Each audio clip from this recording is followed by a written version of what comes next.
Hola, muy buenas. Voy a comenzar esta ponencia en el segundo Congreso Andino de Naturopatía con un título que quizá evidentemente no es el más correcto ni el más adecuado desde el punto de vista histórico.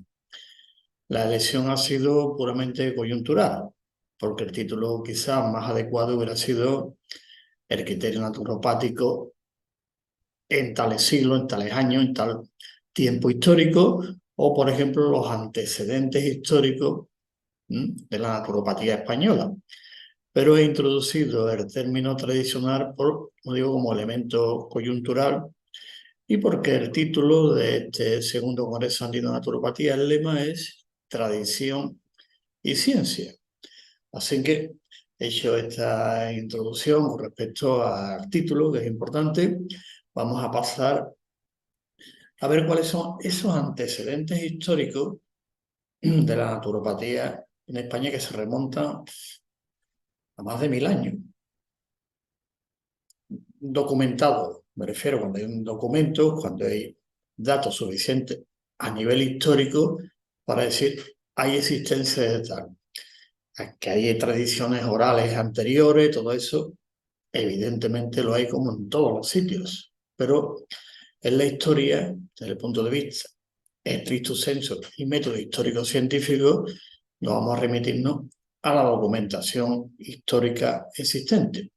Sin que con este título vamos a nuclearlo la ponencia en torno a los saludadores, una figura histórica muy importante antes de que la naturopatía fuera introducida en España, que llega, ¿eh?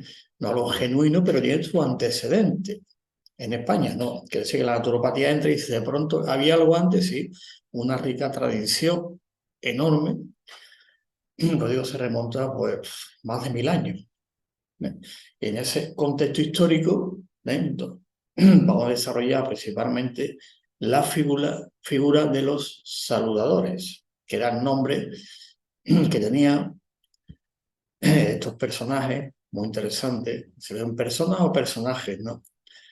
Profesionales, evidentemente, como todo en la vida, pues cuestionados por uno, ¿eh?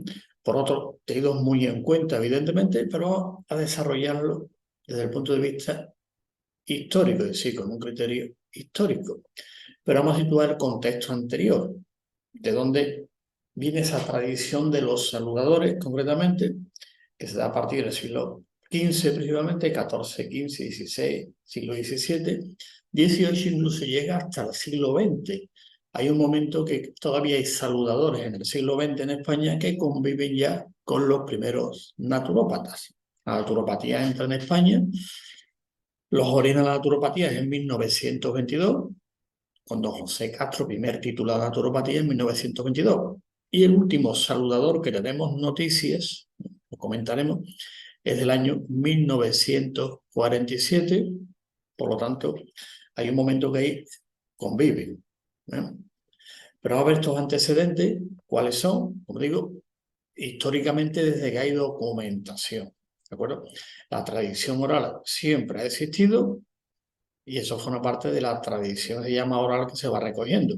Pero vamos a la documentación. Y vamos a empezar con una figura muy concreta en aquella época, hoy ahora unos 1000 años aproximadamente, en el año 1000 concretamente, en el Califato de Córdoba, está hablando del siglo X,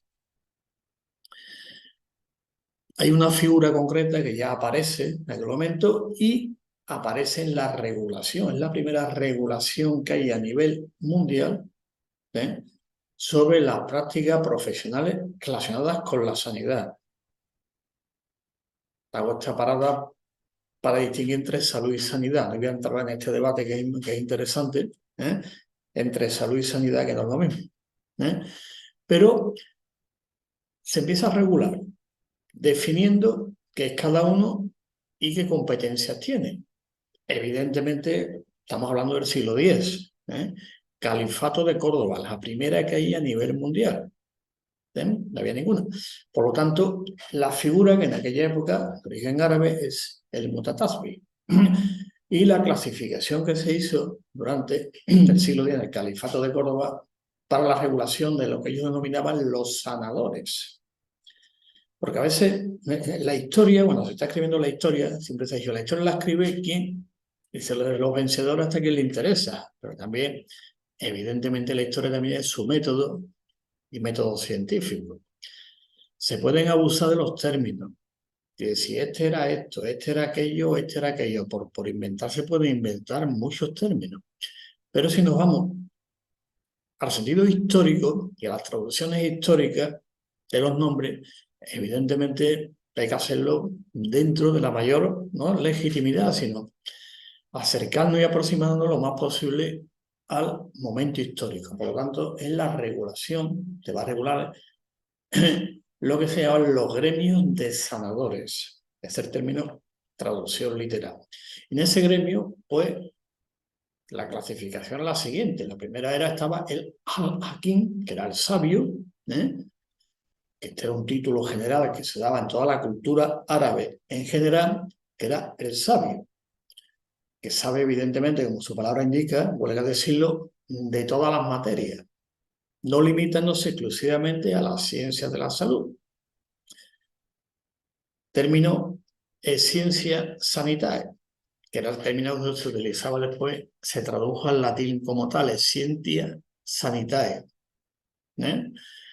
Y no ejerce en aquel momento, con esa traducción de medicina de aquella época, evidentemente, salvo en algunos casos que eran muy excepcionales. Por lo tanto, el al-Hakim, que se llama, el hombre sabio, se convierte en aquella persona que tiene esa sabiduría, es el dirigente más autorizado que había en aquel momento y el que siempre se congregara dos factores importantes: el nivel científico de aquella época. Hay que entender bien el contexto, porque el problema muchas veces de la historia es las interpretaciones que hacemos desde aquí. Es lo que se llama presentismo. ¿Qué es el presentismo? Yo de aquí interpreto aquello. Eso no es historia, se llama presentismo. Por lo tanto, combinaba el nivel científico y los ideales éticos. Este era el sabio. Y después le seguía la clasificación el Tadbí o Radbán, que la palabra Tadbí o Tabib, el Tabib, como se llama Tabbi, tiene una traducción literal también, que después ha traducido por médico, ¿de acuerdo? O Rabán, que se llama. Vamos a seguir con la traducción histórica y no con la traducción literal, ¿de acuerdo? Pues el médico de formación teórica que hace de su profesión, evidentemente, su forma de vida. Y, esto es importante, atienden a personas de un nivel social alto. Es decir, lo que sería la corte de aquella época, la corte del califa, que eso se fue repitiendo durante siglos y siglos y siglos. ¿A quién atendían los que tenían formación? Pues evidentemente a la élite de aquella época y nunca a la clase, como llamarle, como decía en aquella época, la clase pobre, humilde. Y no solamente atiende, sino que también da clase previo pago. Tiene su forma de entenderse, ¿eh? Eso para el que le guste ver la historia, porque hay tanto escrito al tema que es muy interesante, incluso cómo eran los exámenes, cómo eran las titulaciones de aquella época. Y después estaba, fijaros, el tercer lugar, después del sabio, o el halakin, teniendo el término árabe, el tatbi, el mutatatbi. Y aquí el conocimiento es por tradición. ¿De quién aprendía el mutatabi? Pues de otros mutatabi que había. Y su formación no era como los anteriores, no tenía formación en lógica, en filosofía natural, teología, era el práctico, el empírico de siempre. Y por lógica, ¿a quién atendía? ¿A qué tipo de personas, de público en general atendía?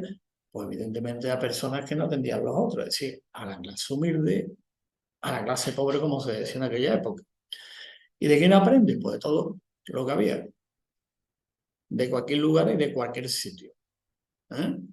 Y así se va impregnando de esa sabiduría popular, vamos a llamarla si queremos tradicional, y va aprendiendo.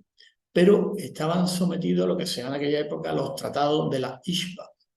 Es decir, estaban regulados por ella, pero estaba comentando que es la primera regulación, no voy a decir internacional, que suena un poco, pero sí histórica a nivel mundial, en cualquier cultura, ni siquiera en el Imperio Romano, ni siquiera en Grecia, se habían hecho ni siquiera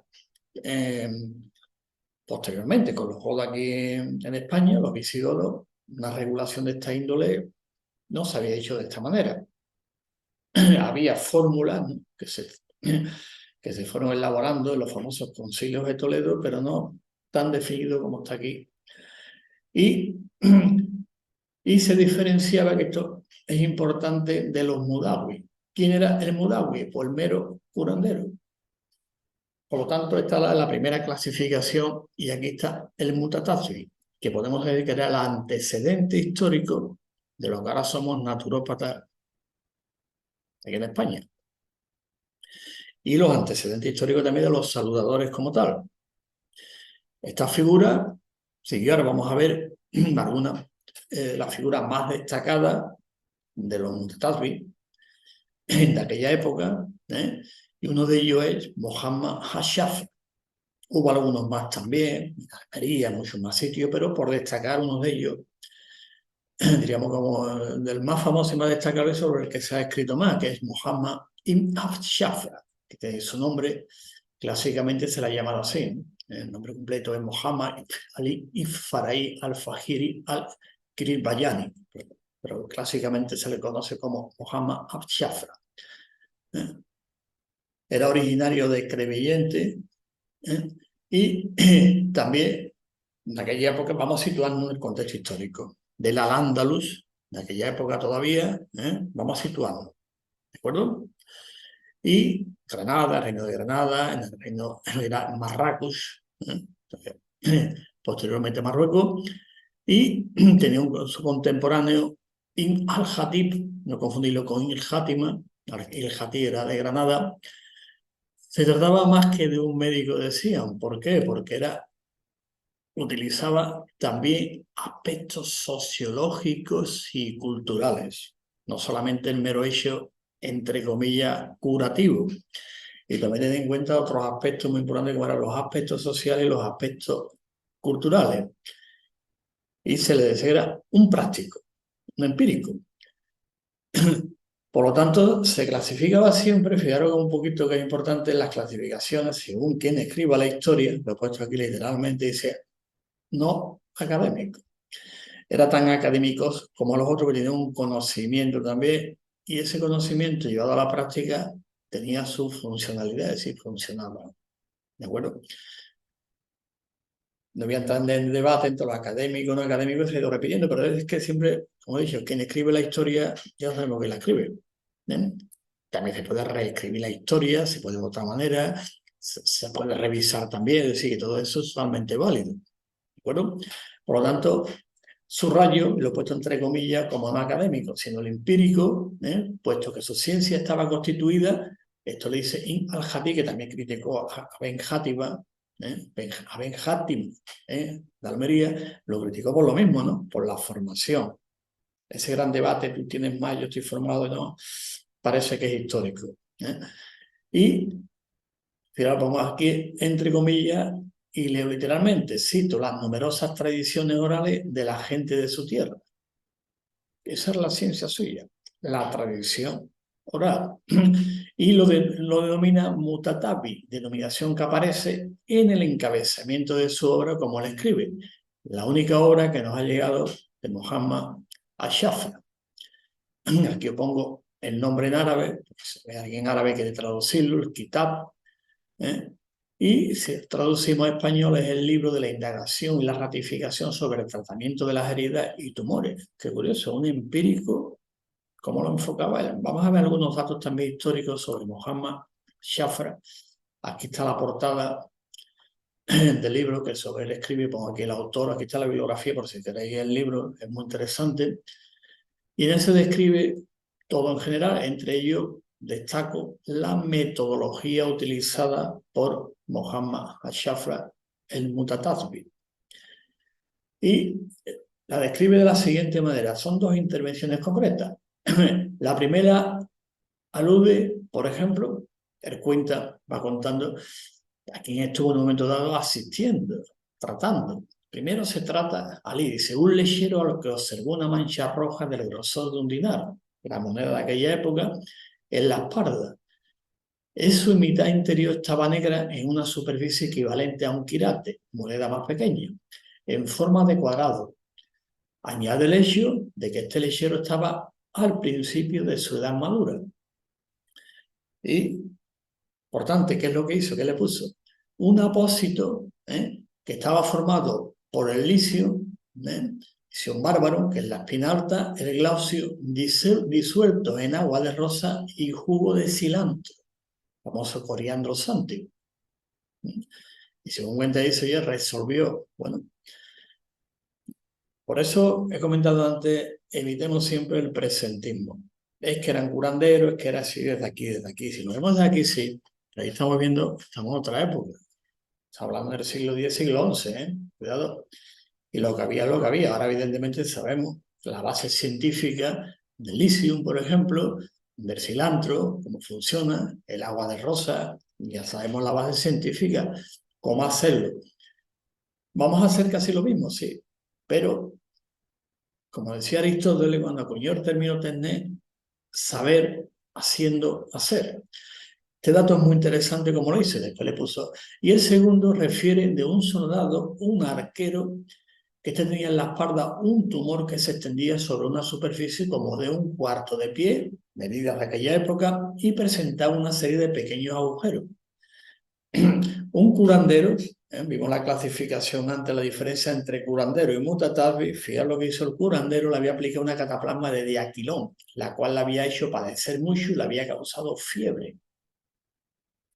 Él sigue contando cómo él mismo le quitó esta cataplasma y le aplicó otra con granos de zaragatona, una planta muy interesante, y de fenogreco.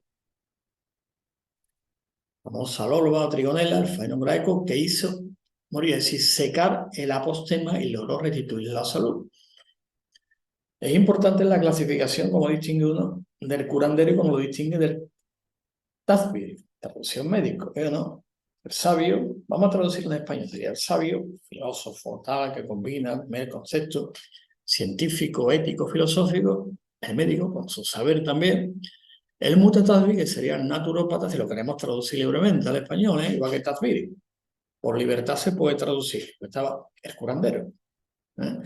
Este dato es importante, lo he traído a colación porque damos la diferencia de cómo lo aplicaba a un mutatalbi, es decir, traducción evidentemente libre, libre porque la palabra naturopatía se acuña mucho más tarde, entonces me permito la licencia, esto siempre es una licencia historiográfica de traducirlo por naturópata, ¿de acuerdo? De aquella época, es una licencia nada más, No es, diríamos, el sentido estricto de la investigación histórica. Otros sí lo hacen, otros le ponen, dice, esto era esto, aunque fuera el siglo del Paleolítico inferior, lo dicen sin problema ninguno. Extraño, ¿eh? Fijaros cómo actúa. Pues aquí dos ejemplos que relata, que son muy interesantes y viene a colación qué herramienta estaba utilizando. Desde la tradición, y hoy en día prácticamente el fenogreco seguimos utilizando, pero con base científica. Y hago un inciso, que es importante, aunque hoy se habla mucho de medicina tradicional, había escuchado, ¿no? La tradición no es una profesión, la tradición pertenece a la historia. Y evidentemente a la libertad también, de uso. Hago este inciso. Bueno, proseguimos, que es interesante. Y ahora vamos a entrar en otra figura muy importante de aquella época, que enlazaría, que sería, diríamos, como un puente que enlaza al tadbir. ¿Se acuerdan que podríamos traducirlo al español por médico? Y enlaza también al mutatalbi. Estamos hablando del siglo XIII ya. Y esta figura se le llama el físico. El físico, ¿así? ¿Dónde se recoge? ¿Dónde hay una primera también regulación? No ya en el clásico califato de Córdoba, sino en el reino de Castilla. Ya se va formando, se forman ya los reinos, lo que es la reconquista, todo ese proceso histórico. Y en el siglo XIII, el rey Alfonso X el Sabio, en las famosas partidas, que se llama partidas como una ley, un reglamento, ¿no? Igual que se hizo también en el siglo X, reglamento, en el que se regulan las profesiones de aquella época de ámbito sanitario, que había tres: el físico, el cirujano y el especiero. Y en las partidas, estamos hablando del siglo XIII, se recoge la figura del físico. Físico se traduce al español directamente. Venga, algunos lo traducen por médico, digo la libertad que hay de traducirlo. El físico es el naturalista, un naturalista. Físi viene de naturaleza. Se acuña en el griego clásico, se salta del mitólogo y se acuña el término physis, naturaleza, significa físico. Es cuestión de ver un poquito la historia de Grecia, Roma, y cómo va apareciendo, incluso en Roma también más veces también lo que era la figura del físico. Bueno, entonces las partidas, fijaros que es importante, he traído aquí a destacar algunos textos concretos con el castellano, el romance español de aquella época, Román Paladín que decimos, ¿no? Román Paladín, ¿no? Y qué curioso, como decía, al tener en cuenta el físico, que para melenizar su cuerpo, el enfermo, el físico ha de pensar en el alma, pues la enfermedad muy afincadamente se empeora por los pecados en que está. Esto porque las almas son mejores que los cuerpos y más preciados. Bueno, vamos a aquel contexto histórico para entender después la figura de los saludadores, lo que es la tradición. La tradición está enlazada a estos dos aspectos importantísimos. ¿De acuerdo? No es que viene la ciencia y la ciencia después del Renacimiento desacraliza lo que es, bien, pero bueno, en ningún momento en aquella época pues existía esa relación entre lo que después Pedro Laín Entralgo, que tenemos después la portada de eso, le dice enfermedad y pecado.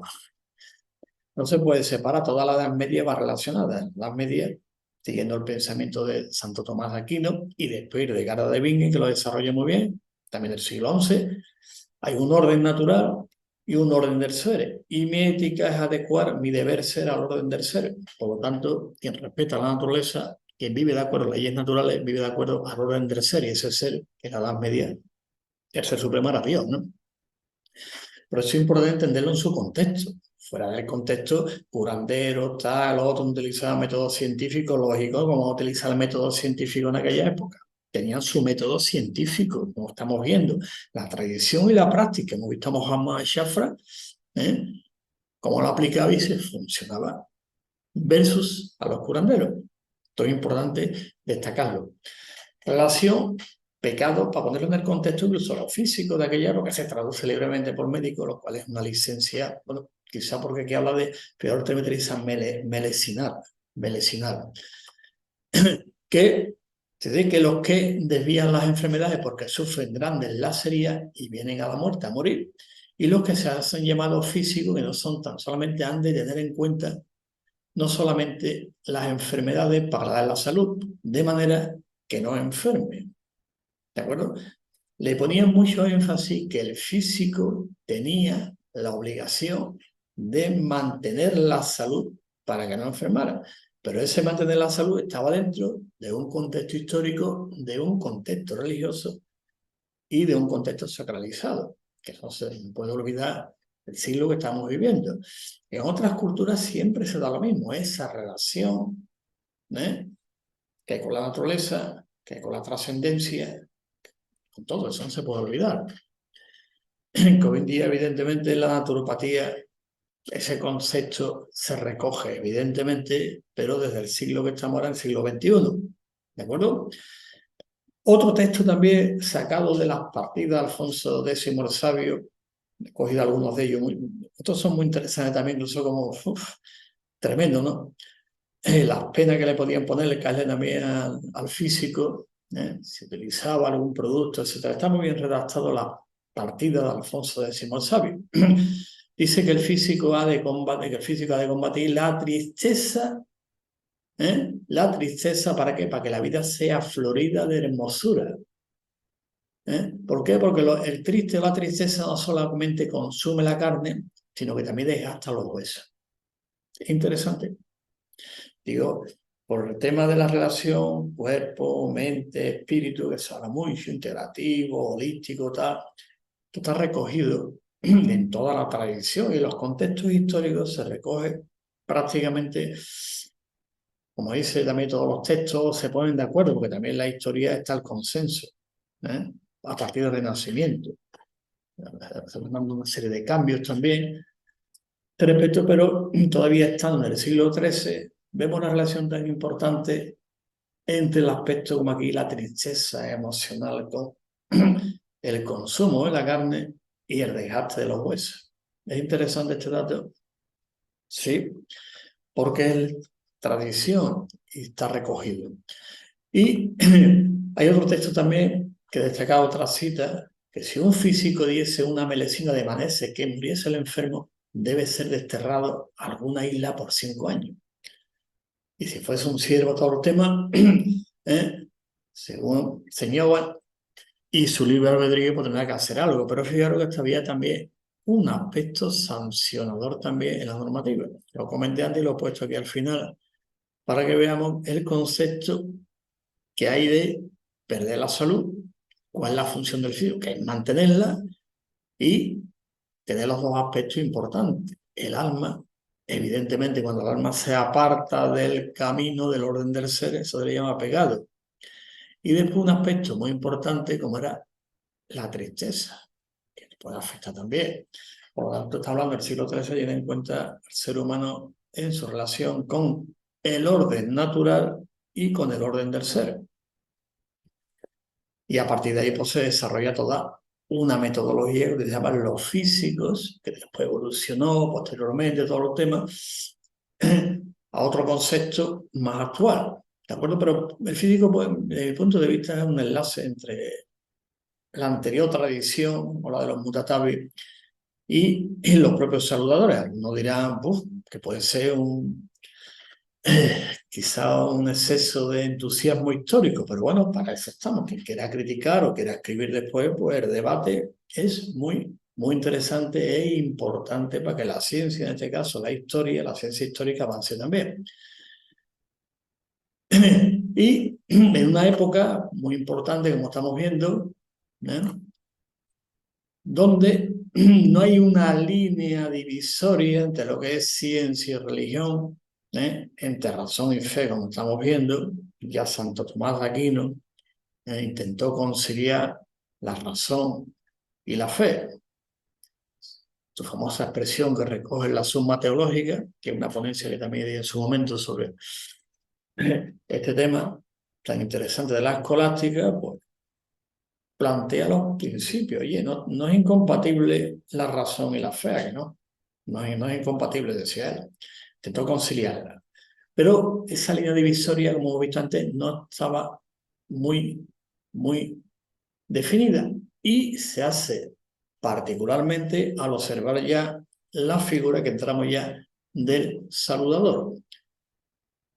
Como el término implica, la palabra saludador, que significa saludar, es decir, que da salud. Salutor salutaris, de latín, el nombre muy bonito, saludador, el que da salud. Ese fue el nombre de una serie de términos que hoy en día hemos recogido también dentro de la nomenclatura naturopática. Por lo tanto, el término saludador implicaba todos estos aspectos que hemos visto. Como estaban muy separados, ciencia y lo que es religión, razón y fe, por lo que era lógico, lo que le llamo el método científico, que empieza ya la Grecia clásica con Tales de Mileto, el Sarto del mitólogo, que probablemente algunos ni se han enterado todavía. En la Europa que estamos hablando del medievo, pues esa línea divisoria era muy complicado, porque incluso la propia filosofía estaba subsumida en la teología también. ¿De acuerdo? Por eso el contexto histórico es fundamental para evitar esas críticas del presentismo banales de curanderos, de tal, que no estaban basadas en el método científico, embaucadores. No tiene sentido ninguno. Si lo hacemos desde el sentido estricto de la historia, no de... porque algunos lo hacen así, Incluso si miráis el diccionario, no el diccionario pone saludador, que pone que embaucador, digo, qué barbaridad, ¿no? Qué barbaridad. Pues tenían poderes curativos, evidentemente, que derivaban de una posesión, de una gracia innata. Lógico. Después veremos que hay una regulación también, y hay unos examinadores que lo ponían a prueba. Y curiosamente fue la Iglesia y la Inquisición concretamente la que puso este tipo de pruebas para dar las licencias concretas para poder ejercer como saludador, si no, no se podía. Ahora veremos unos datos curiosos, incluso de intrusismo, hasta una denuncia por intrusismo de un saludador que tenía su licencia, otro que no la tenía. Eso es curioso estos datos. Por lo tanto, Importante el contexto. No había todavía esa línea divisoria como puede haberla ahora, ¿no? ¿De acuerdo? Con ese gran debate que siempre ha habido de ciencia y religión, razón y fe. Yo diría más bien método y fe, porque la razón, diríamos, el instrumento de la filosofía, pero en aquella época estaba todo mezclado. ¿De acuerdo? Y el concepto de virtud, esa virtud innata que parece que tenía, porque después había toda, vamos a llevarle una mitología, ¿no? Del saludador, cuándo había nacido, de qué manera, qué señales tenía, era normal en aquella época. ¿De acuerdo? Que si nació en tal sitio, en tal fecha concreta, cuenta también, y lloró en el vientre de su madre. Yo me acuerdo una vez, una conferencia que di también sobre, no el tema concreto, sino hablando de ello, y hablé también así tangencialmente de los saludadores, y me dijo, hay una señora y dice, de parte termina y dice, oye, pues mi hija lloró en mi vientre y yo también en el vientre de mi madre. Bueno, son datos muy curiosos, pero cuento esto porque me lo han contado también, me ha sido también investigando. La tradición nunca se ha perdido y hay datos muy interesantes, pero en aquella época era el contexto, hablando del concepto de virtud entendido como capacidad, como garantía moral. Tengo la virtud, por lo tanto, tengo él. ¿De acuerdo? Había una garantía moral que se expresa mejor que cualquier otra creencia ampliamente difundida de que la salud y la perfección espiritual estaban perfectamente unidas. Si queremos tener salud, como decía, tiene que haber una perfección espiritual, si no es incompatible, orden natural, orden del ser. Es incompatible. Como decía ahí, dice, no se puede ser mala persona y tener salud. Es imposible. Sí, por lo tanto, había unión entre la perfección espiritual y la salud. Y en ese proceso, dice, es que no tengo salud, pues pero usted la perfección, también hemos llevado antes el pecado clásico, como el hecho en sí de esa ruptura con la trascendencia, dice, es el pecado. El saludador podía tener esa función utilizando, para lo que utilizaba es de plantas, rituales, lo clásico, ¿de acuerdo?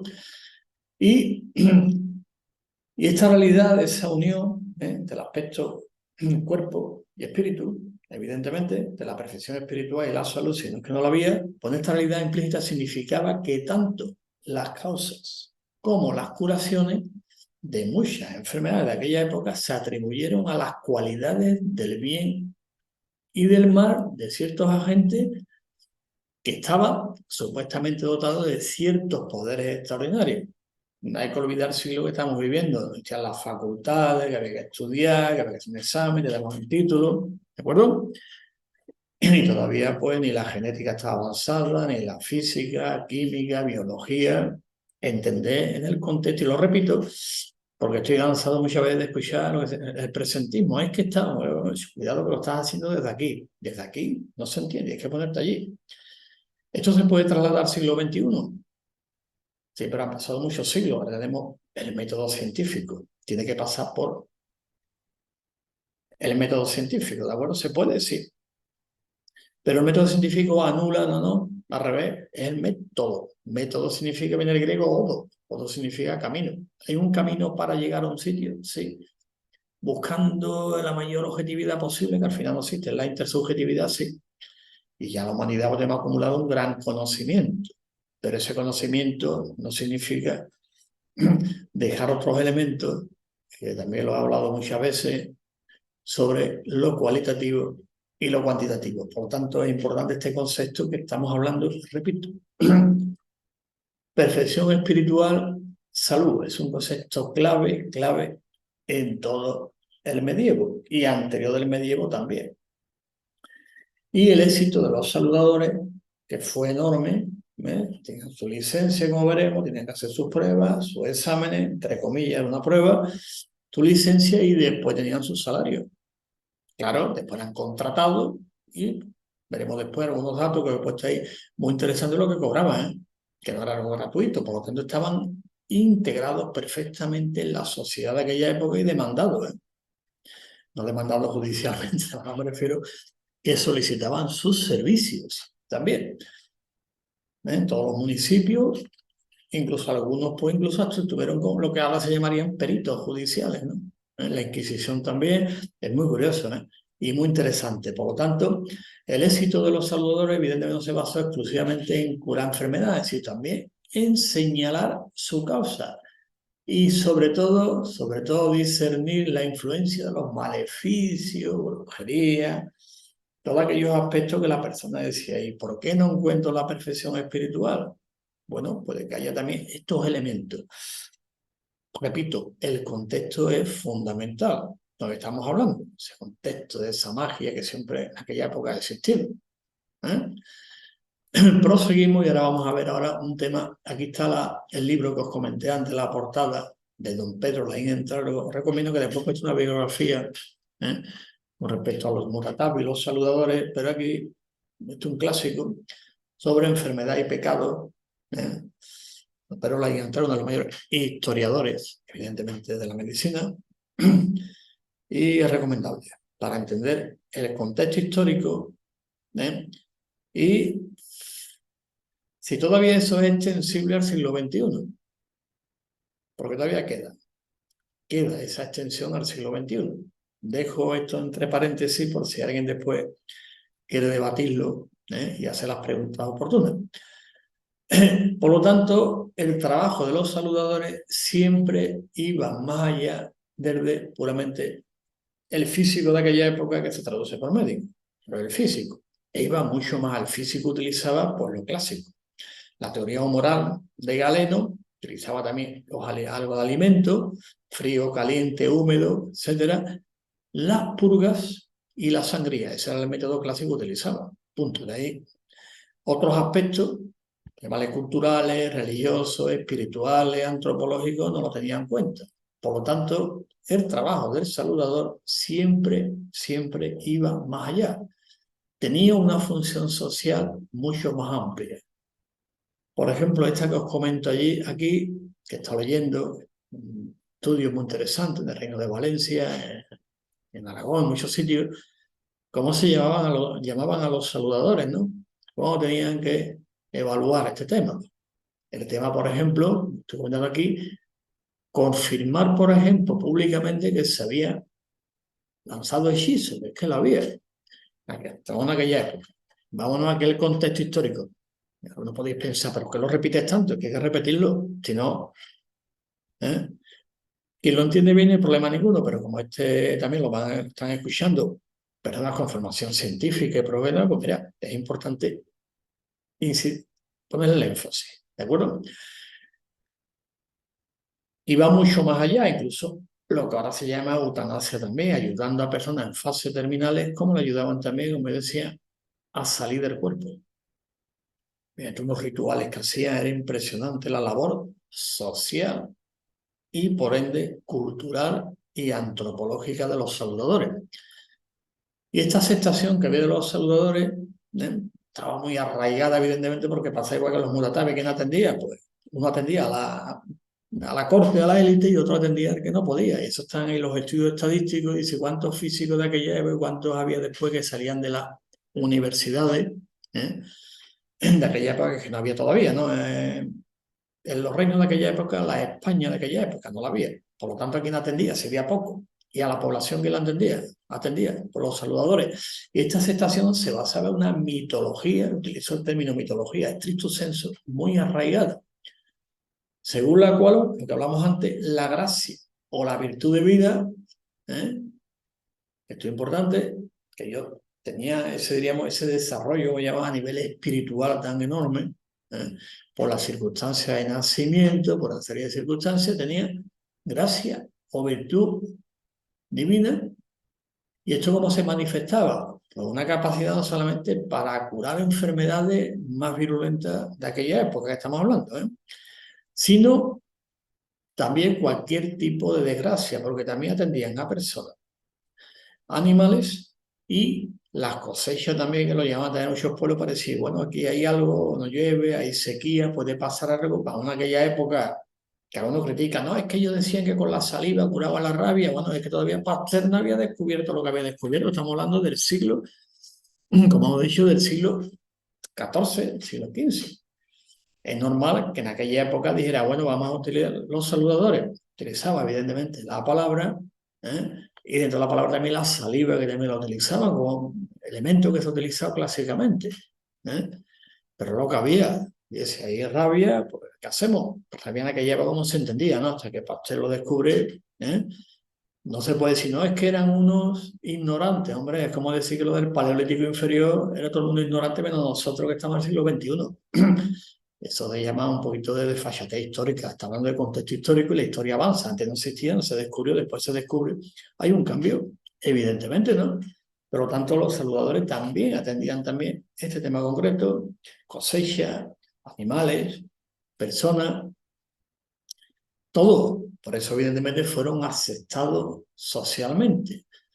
Y ahí os pongo, por ejemplo, incluso que podían ahuyentar tormentas. Fijaros, combatir plagas de langosta, detener la propagación de incendios e incluso, recogido de Louis Granger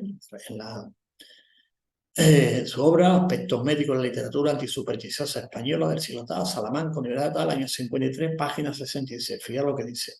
Transformar seres y cosas a la manera de los sabios de los tiempos paganos. Era una figura en aquella época impresionante, ¿no? Dentro del contexto histórico, evidentemente hacía una gran función social.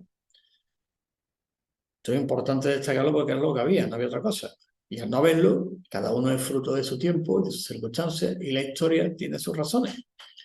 Y todos somos fruto de nuestro contexto histórico, queramos o no. Y los saludadores pues, son el fruto de este contexto histórico que evidentemente otro contexto anterior, porque hay una continuidad siempre histórica, lo llama el continuum histórico. Esta cita es muy importante con el tema porque fijaros incluso Luis Rangel también como historiador, vamos, su obra siempre hay que citarla, pero cae siempre, permitirme un poco la licencia en el panmedicalismo y atrocentrismo. Voy a repetirlo otra vez, panmedicalismo y atrocentrismo, todo es medicina y lo que no es, pues no es académico, no otro, esa comparación de decir esto es panmedicalismo o atrocentrismo que se llama, desde el punto de vista socio-histórico, análisis histórico, y hay otros historiadores que van cambiando la nomenclatura y están hablando ya del concepto de salud en el siglo tal. Los sanadores no sé cuántos, los profesionales que hubo era este y este, si van cambiando un poquito y abriendo el paradigma y no cerrándolo al panmedicalismo y atrocentrismo, digo por el título de la obra.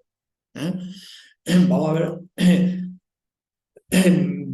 como comenté antes, la etimología de saludadores, Santa Quiteria lo pongo aquí porque era la patrona de los saludadores. Decían ellos Santa Quiteria, había algunas más, pero esta es la más importante, que viene del latín, salutator salutoris, que era el que salutaba o saludaba a fin de cuentas que es un saludo, te deseo salud y te saludo.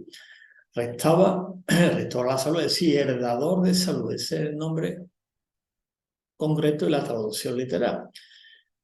Y el contexto no se puede olvidar, fruto de su contexto cultural y antropológico, que es quien lo propicia, es fruto de su historia. Está el contexto histórico, el contexto de justificación. Fuera de eso, te puede hacer novelas, cuidado, la novela histórica es también interesante, ¿no? Te puede hacer todas las novelas que se quiera, pero si queremos un análisis estricto, histórico, utilizando métodos científicos, la historia hay que hacerlo de esta manera. Hay un contexto cultural que lo propicia y antropológico en la España que va del siglo XV, 1400 y pico, prácticamente moliente hasta el siglo XX, ¿no? Y estuvo considerado muy bien a todos los niveles socialmente por lo que comenté antes, y bien pagado. Y tuvo una gran importancia a todos los niveles, incluso religioso también. Como comenté antes, el tema de la Inquisición también lo llamaron más de una vez, capturaron como perito, lo llamarían un perito judicial, se llamaría ahora, lo llamaron también. Y de origen popular, trascendió a todas las clases sociales sin excluir la realeza, porque también hubo saludadores que atendieron a la realeza. Y hubo una, que después la comentaremos, que hubo mujeres saludadoras también, que atendió también a la realeza. ¿Y por qué se consultaba? Pues evidentemente, esto creo que es ahistórico. Dice, ¿por qué? Porque la enfermedad crónica incurable es una de las motivaciones más constantes que posee la clase alta e ilustrada para recurrir al saludador. Os pongo la bibliografía por si alguien quiere ver los textos y las citas concretas. Es decir, como esto tiene solución por aquí, ¿qué hago? ¿A quién llamo? Mira, pues hay uno que está en la corte en tal sitio que está atendiendo al obispo tal, a los generales, a la hija del general, lo está atendiendo todo, ¿eh? Y digo, pues llámalo porque esto tiene poco viso de solución. Ese tema es más histórico, porque como dije antes al principio, de los mutatavis. Yo la introducí en los saludadores, después vienen otros posteriores, pero por tiempo no voy a desarrollarlo, pero es muy interesante. Esta parte creo que es importante y aquí está Santa Quiteria. Y para ejercer el oficio, los saludadores tenían que ser examinados por los obispos en la diócesis respectiva donde iban a ejercer, o por el Tribunal de la Inquisición. ¿Y esto qué le daban? Pues la licencia. Mire usted, una vez que usted supera el examen no era verdadero o falso, ¿de acuerdo? Simplemente era una prueba práctica que tenía que superar, ¿de acuerdo? Se le daba su licencia, bien por el obispo concreto, o el Tribunal de la Inquisición, es decir, que estaba perfectamente regulado y controlado la práctica de los saludadores, evidentemente para que pues ese concepto como la de la virtud, ese concepto religioso, ese concepto evidentemente no se le puede escapar en aquella época a la Iglesia. Por lógica, la Iglesia tiene que controlar. ¿Cómo controlamos? Pues damos la licencia y punto. Y así no compiten con ellos, como decían algunos, ¿no? Y lo curioso, ¿no? Y diferenciador de los saludadores con relación a otros curanderos, que en aquella época también había curanderos, sanadores, batidores de catarata que se llamaban, algebristas, había de todo, hasta que después ya Felipe II, mediante las dos famosas pragmáticas, pues fue en cierta manera también regulando un poco. Pero lo que los diferenciaba es que estaban admitidos o fueron consentidos por la Iglesia Católica. Después hubo las críticas o algo, prácticamente ya del siglo XVIII, 1776 aproximadamente, que ya lo veremos, pero fueron consentidos. Evidentemente, que no tenía licencia, eso no lo dejaban ejercer, incluso fueron denunciados, más de uno. Y fueron concedidos por la Iglesia durante ciertas épocas, como digo, prácticamente hasta el siglo XVIII, que hubo un sitio que ahí ya no se permitió, que fue el actual en Guipúzcoa, ¿no? En Guipúzcoa, creo que fue en 1776, viene puesto después, ahí prácticamente quedó, dice, aquí ya no se puede ejercer, pero ya estamos hablando ya del siglo XVIII, finales del XVIII, ¿de acuerdo? Y en muchas ocasiones incluso los propios obispos, incluso le llama el Tribunal de la Inquisición, le llama el Santo Tribunal, siempre eran los que hacían examinarlo, si no, no podían tener licencia. Esta parte, insisto en ello, yo lo remarco porque es muy importante el aspecto legal, igual que hablamos de los mutatavis y lo físico, la parte legal, ¿de acuerdo? Y, por ejemplo, para algunos obispados, por ejemplo, el de Pamplona en 1581, siglo XVI, y el de Cuenca, ya del siglo XVII, determinaba que no se consintiese la labor de ningún saludador sin la propia licencia eclesiástica. Y lo dijeron hasta por escrito y regulado. Estamos hablando de aquella época que no había tanta comunicación, no existía el tema, sino que cada uno se comunicaba como podía, lo que había en aquella época, ¿de acuerdo? Y ahí lo dejaron claro también, los dos, tanto en Pamplona como el de Cuenca, que si no tenía licencia eclesiástica no podía ejercer. Y esta licencia no se podía otorgar sin previo examen. Claro, si estaban regulados, con lo que había en aquella época en la institución, la iglesia, evidentemente en aquella época. Y en caso contrario de que tuviera licencia y yo me hago pasar por lo que no soy, pues evidentemente se mandaba a castigarlo con todo el peso de la ley. Y punto. Y en aquella época, pues la ley no era como ahora, que había más garantías. Como dice aquí, con la perceptiva aprobación. Y otras veces, al parecer, hay textos ahí muy interesantes, disponían para el ejercicio de autorización no escrita, pero era una autoridad eclesiástica quien le proporcionaba, que era de menor rango, le decía, puede ejercer, que puede ir a los arciprestes, abad o canónigo también. No era una licencia oficial del obispo o del Santo Tribunal de la Inquisición, pero también había una autorización no escrita, pero era ya de rango inferior, como estoy comentando, arcipreste, era el abad o canónigo, pero como podía observar, todo ligado con la iglesia, que en aquella época es lo que había, era el poder, ¿de acuerdo? Y a principios del siglo XVII ya, el obispo de Oviedo, pongo el nombre por si queréis ya, después pongo la bibliografía, los datos son importantes, citar lo más importante. Se me pregunta, un libro bueno de esto, que tenga muchas citas, porque permite seguir investigando, no tiene ninguna cita, puede que sea hasta un invento. Don Álvarez de Caldas dio esta orden. ¿Ven? Se me ha ido un poquito para atrás, un segundo. Se me ha ido para acá. Vamos a la anterior y le doy a la anterior. Aquí.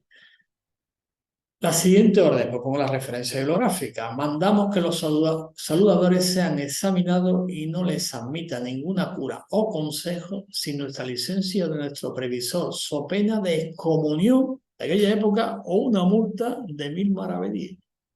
Estaba bien regulado, ¿eh? No te podías ejercer sin la licencia. Ya en el siglo XVII, pongo aquí, ya son datos para darle un poquito de más rigor y fundamento a lo que he comentado antes. El año 1663, el visitador eclesiástico fue a la parroquia de Álava, Erenchu, y ahí existía una saludadora. Y también he comentado que había saludadoras también, Valencia también había, mucho más. Incluso en la corte de Felipe II también había una saludadora. También la había. Mandó, además, damos comisión al cura para que repela y eche del dicho lugar y los demás de este arciprestajo a Aguilás, donde supere anda la dicha saludadora, y no la admita a ejercer el dicho oficio en que se ocupa hasta que parezca ante el ordinario a ser examinado en el dicho oficio. Si yo tenía licencia, no podía ejercer porque te podía pasar esto, o te ponen la multa directamente. Si no era una cosa muy fuerte como le pasó a más de uno. Pongo estos datos porque son importantes ver el tema legal y el control que había de los saludadores a todos los niveles, lo estamos viendo. No asistía a la universidad en aquella época para ser, yo soy licenciado en salud, ¿cómo sería? Salutero, yo soy salutero, no existía como tal, pero ya había un control, que esto es importante también destacarlo. Y en esa época, los saludadores de los pueblos valencianos para dedicarse, también allí, que todavía estaban el Reino de Castilla, el Reino de Aragón, los distintos reinos que conforman España en aquella época. En el pueblo de Valencia necesitaban para dedicarse concretamente, por ejemplo, al tema de la rabia, que también lo hacían los saludadores, licencia del arzobispo, si no podían tampoco. Yo os pongo algunos saludadores, como Ambrosio de Monte, apreciado por los vecinos de la Villa del Prado en Madrid, había obtenido la licencia del inquisidor general. No está mal, ¿no? Para ejercer. Y otras veces, como ya he comentado, pues, si no había licencia por escrito, lo examinaban, pues, diríamos, de un orden, un régimen inferior, como eran los arciprestes, abad, y con estos exámenes, los eclesiásticos comprobaban más que la capacidad del Salvador para curar, fijaros que esto es importante, el que su poder no proviniera de un pacto con el demonio. Esa era la clave, que no era el examen este de... Te voy a preguntar esto, ¿no? Yo tengo que saber que tú no tienes un pacto con el diablo, sino que tu virtud viene de otro sitio. Vamos al contexto. Que ¿esos son los antecedentes de la naturopatía? Sí, en España sí, claro. Pero vamos al contexto histórico, cómo ha ido el proceso histórico, se va desarrollando. ¿De qué época? Esto es lo que pretendía simplemente con el examen. Aparte de unas pruebas que algunas eran bastante fuertes, superables, pero las superaban. Entonces, la Valencia del siglo XVI, pues ya en Valencia existieron durante prácticamente un siglo y medio, examinadores de saludadores. Eran funcionarios públicos que lo nombraban las autoridades para juzgar la habilidad de los que aspiraban a ejercer el oficio de saludador. Y aquí os pongo ya esto histórico, uno de ese cargo de esos examinadores fue don Domingo Moreno, que además de saludador, artesano, se dedicaba pues, a examinar, le habían otorgado, como dice, usted va a examinar, ve un saludador bueno que haya por aquí, ¿quién es ese? Yo, socialmente aceptado, cobra bien, confiamos y dice, oh, venga, el cargo de examinador. Y los exámenes se hacían en presencia de las autoridades municipales y, por ejemplo, una de las pruebas era curar a perros enfermos de rabia utilizando la saliva. Además, tenían que apagar una barra de hierro y un trozo de plata candente poniendo la lengua sobre ello. Si no se quemaba, dice, este tiene la virtud de... Después, con el tiempo, investigando, no voy a entrar al tema, tenía su truco, ¿vale? Tenía su truco, como muchos más. Después ya a nivel científico pues, se fue comprobando que es lo que hacían para superar esas pruebas, porque a veces es terrible, te pone aquí que te quema y dice, pues no lo superas, lo superaban. Y superadas estas pruebas y tras prestar juramento obtenían su licencia. Punto. Ya eres saludador oficial, ya puedes ejercer y obtener contrato. Te llamaba y cobraba. Un ejemplo de ello fue Joan Sandayala, nombrado saludador oficial de Valencia, en este caso sin salario, pero con el privilegio de llevar y tener en su casa las armas de la ciudad. Tenía un privilegio, dice, no te vamos a pagar, pero pues lleva las armas de la ciudad. Y, como ya he comentado antes, con la saludadora que vimos antes, no iba a tener licencia, otras sí obtuvieron licencia, por ejemplo, en Enguera, en una pequeña población de Valencia, la actividad era ejercida desde el siglo XVII, en 1631 concretamente, por Josefa Medina, a la que se le siguió evidentemente una licencia previa que confirmara sus poderes y fue concedida por el arzobispo de Valencia. Interesante. Esta es la primera que tenemos constancia que tenía su licencia oficial. Otra mujer de nombre, María Almanza y saludadora de oficio, fue durante la primera mitad del siglo XVII llamada y contratada, hecha así. Cobraba en la localidad de Navarra de Viana para saludar a la gente y los ganados. Incluso llegó a tener una pensión anual concedida por la villa. Curioso, estaban bien vistos, y cobraban y pensión vitalicia. En cambio, otra saludadora también, que se llamaba así, Isabel Gil, era de Cuenca, se dedicaba también a santiguar y conjurar los ganados de los pueblos, por lo que fue procesada y castigada porque no tenía la licencia de saludadora. Pongo estos dos ejemplos para que vean lo que es tener licencia y no tenerla. Tenía unos privilegios, evidentemente, y otros no lo tenía. Si te pillaba, tenía este problema. Por eso, que no era tan... Bueno, existe en todos los sitios, en todos los pueblos, muy bien, claro que existe. Y puede que nunca tengas problemas. Como decimos siempre, puede que nunca tengas problemas con la ley hasta que un día tienes un problema, porque en aquella época pasaba lo mismo. Vamos a ver otro tema también, que he puesto, por ejemplo, en Murcia, en el siglo ya XVIII, curioso, el último saludador de 1947, aproximadamente también era de Murcia, Fulgencio de Sevilla, saludador, aquí pongo la cita, que es importante, de Román Paladín, en virtud de licencia que tiene para ello desde este ayuntamiento, suplicaba. Este creo que es el de intrusismo. Sí, mira, este que os hablé antes, que hasta no solamente, diríamos, de oficio te podían perseguir, también por demanda de intrusismo. Decía, suplicaba y ejerciendo y defendiendo sus derechos y prerrogativas, resolución para que un tal Miguel Olmos, que sea introducido de pocos días a esta parte a ejercer la misma facultad que él, que era saludo, para que no la use. De ahí que el ayuntamiento, teniendo esta justificada petición, exigiese al referido que se hacía pasar por saludador cuántos documentos tuviese, sobre todo si había alguno de oficio, o que aportara alguna documentación que dijera yo tengo licencia para ejercer como saludador. Y al no poderlo aportar, que un regidor, con el nombre que comentamos aquí, don Alonso Pérez Monte, acompañado de cualquier escribano, procede a realizar el correspondiente examen. Entonces, si no tienes licencia, yo te digo que tú me haces competencia desleal o intrusismo, o haces el examen o viene la sanción oportuna.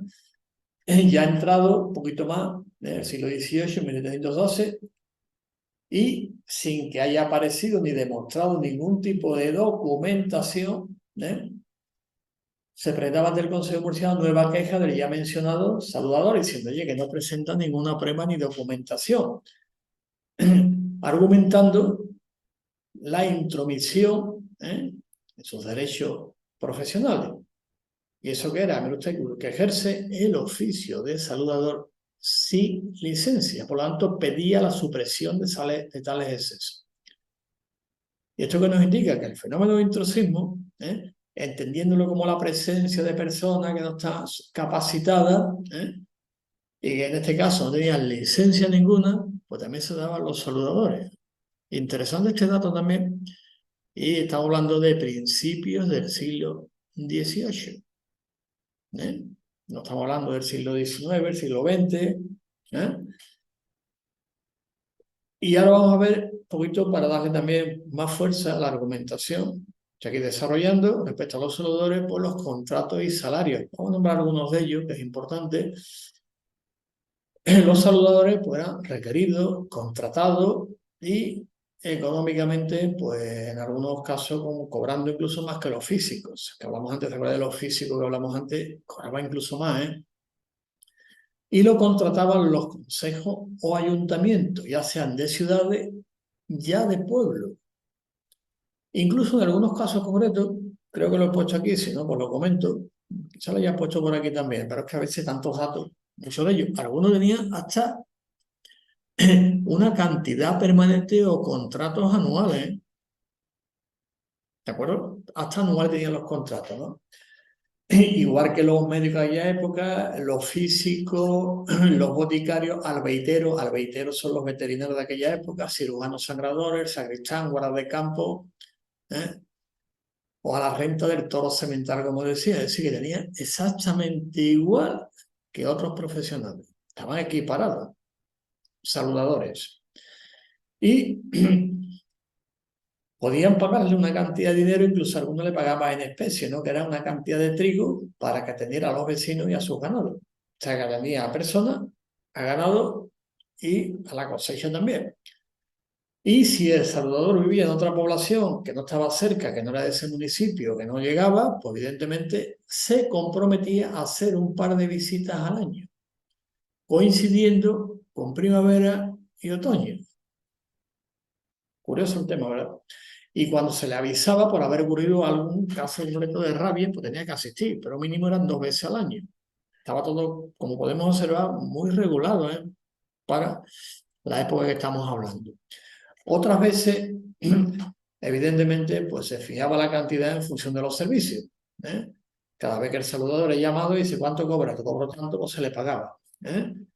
Además, todos los gastos, que llaman la dieta, se llama actualmente, gastos de caballería, criado, manutención, alojamiento, que en caso de tuviera que hacer la noche. Es decir, con esto simplemente apostillar bien, profesionales socialmente aceptados. ¿De acuerdo? Su licencia, con su capacitación profesional y con su salario, con las condiciones que pactaban. Y hubo contratos entre municipios y saludadores que duraron algunos, pues, bastantes años. O sea, una bibliografía bastante extensa. Por ejemplo, por poner algún ejemplo, en el Consejo de Nájera, estamos aquí hablando del siglo XV, 1456, el Consejo de Nájera pagó 100 maravedí a un saludador que había llegado a la ciudad a sanar. Tomar el sueldo para aquella época. Seguimos en el siglo XV, 1495, el de Madrid pagaba a Juan Rodríguez de Palacio, saludador de Getafe, un caíz de trigo al año, que le pagaba en especie, desde portada por Nuestra Señora de Agosto un año con salario de un caíz de trigo que se obligaba a venir cada vez que la villa le llamara. Un caíz son un montón de kilos, Creo que son, si alguien tiene algún tema me lo puede corregir, creo que eran 400 kilos, ¿eh? Que no está mal, ¿eh? Para aquella época. En el libro de Julio Caro Baroja, de los vascos, pues, que le gusta también un poquito la tradición y puede leer también temas muy interesantes en el País Vasco. Más tarde, ¿eh? En Madrid no había ningún saludador, decidieron pagarle el alquiler de una casa de Alcobendas para que se fuera a vivir allí. Acordaron, que pongo la cita, pongo la biografía, acordaron los dichos señores que porque era esta villa que no hay saludador, se le daba el salario de Alcobendas para que viniera. Y se había de enviar por él cada vez que fuera necesario que tuviera que ir a la villa. El saludador se llama Juan García, saludador, el cual no pide salvo que la dicha de una casa, evidentemente, y le pagaran el alquiler y 500 maravedís por año. Para aquella época no estaba mal, ¿eh? Vivienda, dieta, viaje, 500 maravedís. No está mal. Y Pío Caro Baroja, en este libro, llamado Los Vascos, es muy interesante, ¿eh? A nivel histórico, etnográfico, y trae la tradición en el País Vasco. Hay que leerlo. En los archivos, en Valdemaceda, Vizcaya, Villa Encartada, que ponía un cuidado particular en remediar las plagas de las viñas, personas, animales, cosecha también, no solo con conjuro y exorcismo efectuado por sacerdotes expertos, sino también contratando saludadores de fuera. Y aquí os pongo la fecha que cita Pío Caro Baroja, 1516, 1529, 1532, o sea, siglo XVI prácticamente completo. La cita no tiene desperdicio ninguno. Y en Burgo de Osma, pues lo de Soria, por un poquito toda la geografía española, he puesto datos para que veamos que en todas partes había saludadores, ¿eh? Al parecer no había saludador propio que fuera de allí encargado de estos menesteres y se recurrió a la localidad del servicio en algunas ocasiones. Por ejemplo, en 1601 el propio ayuntamiento pagó fijar la cantidad comparada con lo que eran 100, 500, como visto, 2.555 maravedí al saludador de herrero que vino a saludar al ganado enfermo. El término utilizaba saludar, no decía vamos a curar, ellos ya decían saludar, lo que pasa es que después las traducciones, que si curar, que si para arriba curamos, curar y curaba y curar, pues no, ellos venían a saludar siempre, ¿eh? Que era el término muy bonito. Bueno, que voy a entrar en temas después posteriores. Ya en el siglo XVII, como he comentado antes, pues se documenta un descargo de 12 reales, ya estamos hablando de reales, por el en su búsqueda. Y siguiendo en el siglo XVII se abonaron otros 22 reales de la paga de fin de diciembre a Bartolomé San, saludador y vecino de herreros. Todos estos datos que nos dicen, pues evidentemente la tradición histórica que había en estos pueblos también, de esa Castilla añeja que se llama, ahora es Castilla-León, antes era Castilla la Vieja antigua de la Soria. En Álava, en el Consejo de la Gran, se pagaba a un saludador ya en 1605, siglo XVII, de acuerdo con el contrato que había hecho con ella. O sea, 2 fanegas y media de trigo al año, que entonces valía 42 reales. Interesante el contrato, ¿eh?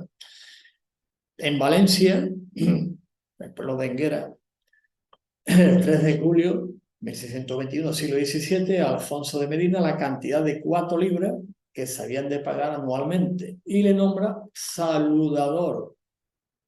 ¿Ves que no utiliza otro término de curandero, de sanadores, de una figura constituida su licencia, sus contratos y socialmente muy, muy bien aceptado por todos los niveles? Y aquí os pongo una cita: para los que sean mordidos por perros rabiosos, los cure con sus saliva. Pero eso es imposible. Sí, ya sé que Pasteur no más tarde descubre el tema, la vacuna, la rabia. Sí, pero ¿de qué año estamos hablando? ¿Qué es lo que había? Tenían éxito. Hay muchas citas por ahí muy interesantes. Por ejemplo, en Hernani, en Guipúzcoa, siglo XVII, vamos viendo un poquito la franja, ¿no? Del siglo XV, XVI, XVII, XVIII, percibía 50 reales anuales por visitar la villa.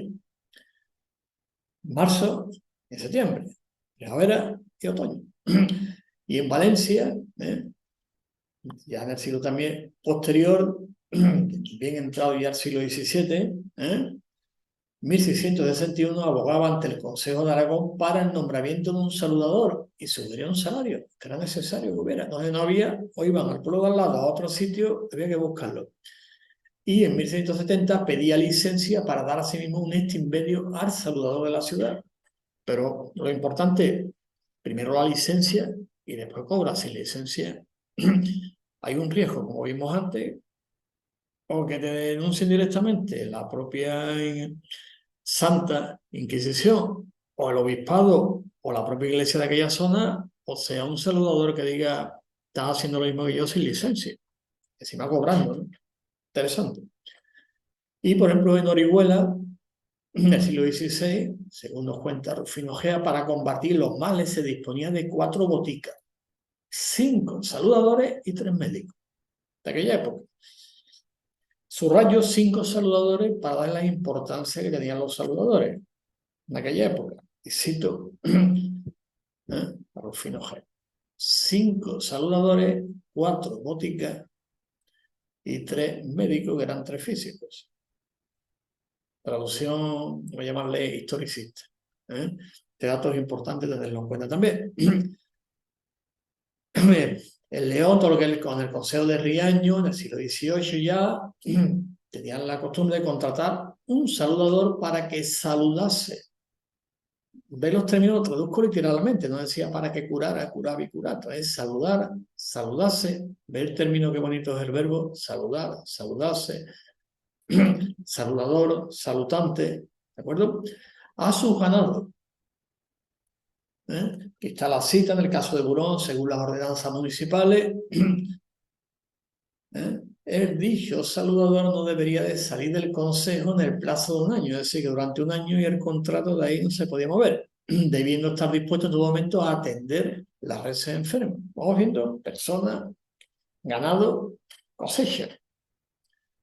Después ya evidentemente la historia cambia y va cambiando, pero estos son hechos históricos. Y en Riaño se solía traer un saludador de Tierra de la Reina o de Palencia. Y en vez de esta diferencia de la anterior, que estaba el año completo, pues solía venir, como todos ellos, según se les requería, o primavera, otoño. Vivía afuera, pues decía que esto me paga desplazamiento, un alojamiento y lo que cobro. Y según están los libros del Consejo de Burón, pues aquí está lo que cobraba, ¿no? Porque una pregunta, ¿cuánto cobraba? Mira, aquí pagaba el saludador 50 reales por su servicio. Este es un documento que se puede ver público en el año 1742, en que se hace mención de los gastos del Consejo. Y ahí se justifican 23 reales que dieron a José Sierra por ir a buscar al saludador, así como 35 reales que llevó al saludador de Villava, revista Folclore número Tadak, que después puesto en la bibliografía general, podéis verlo ahí también. Y con estos datos, la importancia que tenían los saludadores en aquella época, lo que hacían, cómo hacían y lo que cobraba y las condiciones, vamos a llamarle, del contrato. En otro consejo, por ejemplo, Rascafría pagó los servicios de un saludador de la localidad, está en Segovia, en 1770 para que fuera a recoger los ganados para saludarlo. Cita literal, saludarlo, decía para curarlo, ¿que no? Bueno, pero también de una saludadora por 2 veces, como consta en 1716, el Consejo de Bustarviejo envió a una persona de confianza para ir a Colmenar a buscar un saludador, porque unos perros con rabia habían mordido algunas reses. Los encontró y tanto posteriormente, en 1722 como en 1724, se le pagó para saludar los ganados de la localidad. Al principio está buscando la identidad de este saludador, pues no lo veo. Parece el nombre, me gusta. Parezcan bien los nombres, las citas, para que haya todo constancia de ello, ¿no? Simplemente que sin duda ha conocido en la comarca porque fue solicitado incluso más de 20 años después por el Consejo de Rascafría en 1948. Y aquí en España pues, tenemos el famoso catastro de Ensenada, del Marqués de Ensenada. Catastro significa pues quiénes somos, cuántos somos, dónde vivimos y qué profesiones hay, qué es lo que somos. Este es el famoso, que siempre se ha citado. El catastro del Marqués de Ensenada, que hace referencia evidentemente también a los gremios de aquella época. Entonces creo que me parece que en Zaragoza, si alguien no tiene el dato que me lo confirme, hay también una calle, se llama calle de Saludador, es decir, que los propios gremios tienen también su propia calle. Por lo tanto, por ejemplo, aquí en la localidad burgalesa de Valdeanda, en 1753, la diócesis de Osma, Burgo de Osma, por medio del consejo, tenía consignada por entonces para el saludador la dotación de 2 fanegas de trigo, cebada se le pagaba en especie. Como comenté antes, digamos, la mayoría, como estamos viendo, cobraba en dinero real, no en especie.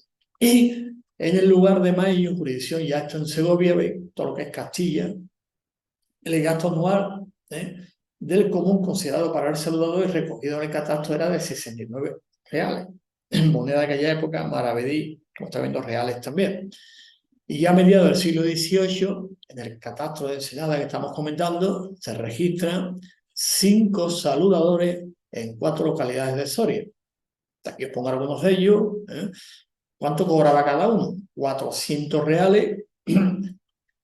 Alejandro Lozano con 6 hijos y Pedro Manrique con 7. En Soria, fijaos lo que cobraba, 50 ducados, traducido a reales de Bello eran 550 reales. Es que en el catastro venían todas las profesiones, todo lo que había en aquella época. Y lo que cobraba,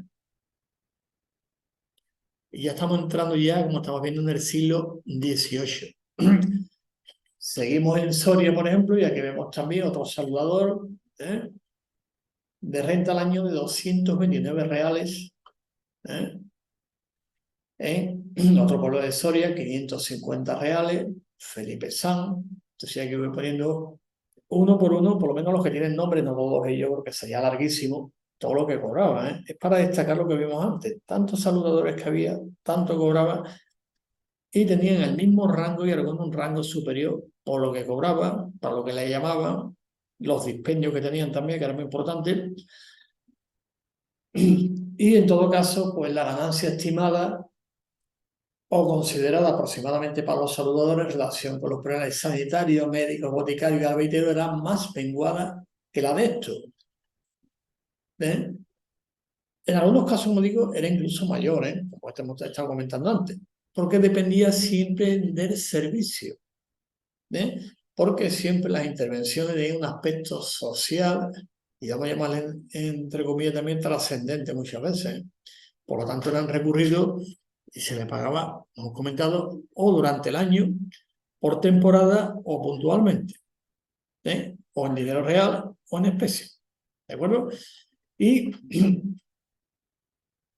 hablando de aquella época, cómo se pagaba, ¿no? Como ahora que están los convenios colectivos, contratos, no intentar comparar una cosa con la otra, se llama presentismo, lo repito otra vez, ¿no? No se puede comparar una cosa con la otra, ¿no? Porque siempre los salarios dependían siempre, pues evidentemente de los vecinos que había. Si eran más la población era más grande o era más pequeña, pues se pagaba más o se pagaba menos, las cabezas de ganado que había, etcétera, etcétera, etcétera. Por ejemplo, siguiendo el catastro del Marqués de Ensenada, en un pueblo madrileño, Cabanillas de la Sierra, con solo 41 vecinos, fijaros lo que le pagaba a un saludador, 45 reales. Una barbaridad, más de un real por vecino. Mientras que otros con mayor número de habitantes, como Chichón, Guadarrama, les daban 400, 130 y 100 reales respectivamente. Curioso el dato, sí, y eso es lo que cobraba, eso está recogido, como estamos viendo, en textos concretos. Y en 1630, en Jaén, se pagó a un saludador llamado Juan de las Peñas 24 reales por el beneficio público que hace con la gracia que Dios le dio y salud de los ganados al cual de asistir todo este año. ¿Está bien?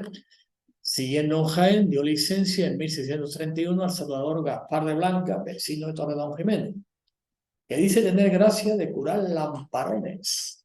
Le voy a entrar a decir lo que son los lamparones porque ya más o menos sabe lo que es, ¿no? Y en Almería, otro salvador, Francisco Longa, este fue condenado por la Inquisición. ¿Por qué? Porque tenía licencia falsa. No se escapaba ninguno, ¿eh? Interesante este dato también. Incluso los saludadores también, como dato curioso, también atendían, actuaban en corridas de toros.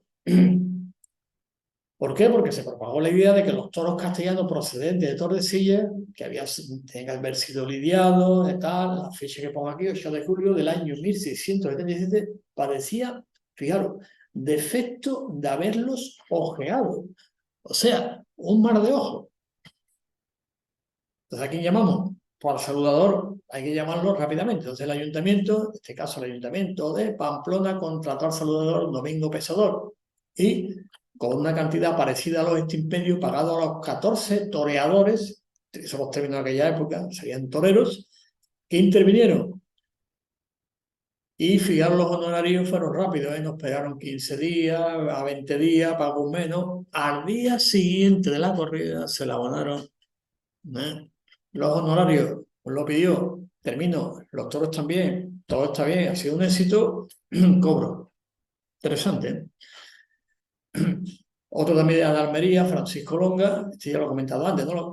Tenía licencia falsa. Vamos a seguir ahora, aquí está, que se me ha ido para el otro lado, para atrás. Bueno, aquí está lo que habían hecho al día siguiente. Cuando el saludador era un niño, el acuerdo se firmaba con su padre. Curioso el tema también, ¿no? Había uno de 14 años que tenía, según su padre, gracia gratis para curar la rabia. Fue contratado por lo de Álava Berrero por 30 reales al año, más los gastos para que le asistiese en todas las ocasiones que sucediese penuria de dicha enfermedad.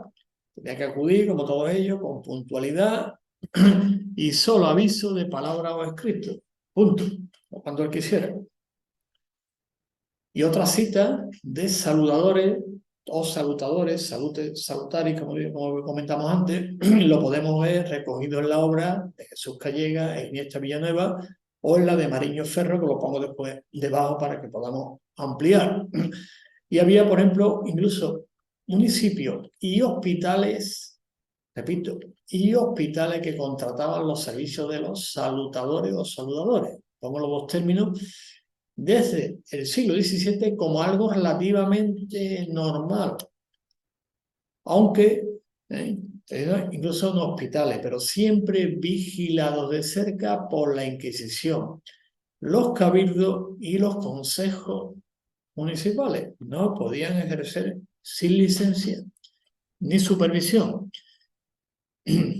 Y pese a que recurrían siempre, en aquel contexto que es lógico, a signos cristianos, como cruces de Caravaca, crucifijo de bronce, agua bendita, oraciones católicas, rosario, devociones, lo lógico y lo normal.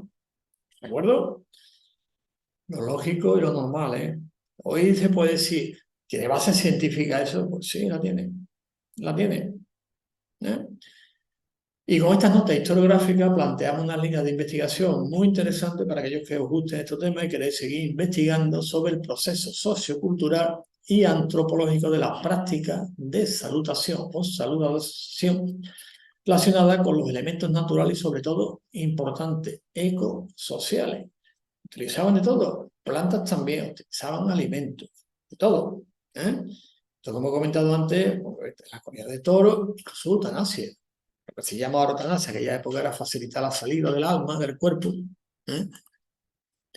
Y la vegetación social. Voy a hacer un pequeño resumen porque también hubo prohibiciones, lógico, porque se cedieron más de uno, como hemos visto, otro, entre comillas, intrusismo profesional, pero en general la aceptación social fue muy alta, como hemos visto. Pero vamos a hacer unos comentarios al respecto, ya terminando la ponencia. Estuvieron a nivel social, como estamos hablando, muy bien considerados. Y muchos de ellos gozaron de un gran prestigio en general. De ello por curar la rabia. Después dirán, no, es que la rabia, ya lo sé, todo eso es histórico, estamos hablando de aquella época. Estamos hablando después de Pasteur. Pasteur, evidentemente, no se utilizaba esto, ya no existía. o había poco, ya no era científico, cuando llegó la noticia de que había descubierto la vacuna de la rabia, ¿vale? Estamos hablando anterior, ¿de acuerdo?